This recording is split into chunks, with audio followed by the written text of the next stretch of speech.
India के नीचे एक ऐसा पावर सोर्स छुपा है जो कोल और ऑयल दोनों को चैलेंज कर सकता है, और फिर भी ये अब तक लगभग अनटच्ड है। ये है जियोथर्मल एनर्जी, भारत का स्लीपिंग जायंट। जियोथर्मल एनर्जी से इलेक्ट्रिसिटी बनाने के लिए जमीन में 2 वेल्स ड्रिल किए जाते हैं।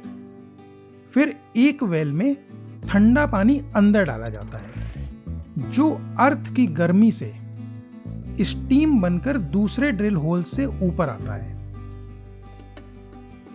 ये स्टीम ऊपर लगी हुई टरबाइन से इलेक्ट्रिसिटी प्रोड्यूस करती है। आइसलैंड, कीनिया और इंडोनेशिया जैसे देश जियोथर्मल एनर्जी को काफी इफेक्टिवली यूज कर रहे हैं, जिसमें आइसलैंड और कीनिया में 30 से 50% तक की एनर्जी जियोथर्मल से प्रोड्यूस होती है। जियोलॉजिकल सर्वे ऑफ इंडिया के अकॉर्डिंग इंडिया में लगभग 300 जियोथर्मल लोकेशंस हैं, जो नॉर्थ में हिमालय से लेकर गुजरात, छत्तीसगढ़ और अंडमान तक फैली हुई हैं। और एक एस्टीमेट है कि ये लगभग 10 गीगावाट तक की क्लीन पावर जनरेट कर सकते हैं। जियोथर्मल का सबसे बड़ा फायदा ये है कि ये कोल को रिप्लेस करके फॉसिल फ्यूल के इंपोर्ट को कम कर सकता है, जिससे हमारा करंट अकाउंट डेफिसिट इंप्रूव होगा और करेंसी स्ट्रांग होगी। दूसरा, ये लद्दाख और नॉर्थ ईस्ट जैसे रिमोट रीजन्स में रिलायबल इलेक्ट्रिसिटी का सोर्स बन सकता है। लेकिन इसके साथ ही जियोथर्मल एनर्जी के कुछ चैलेंजेस भी हैं।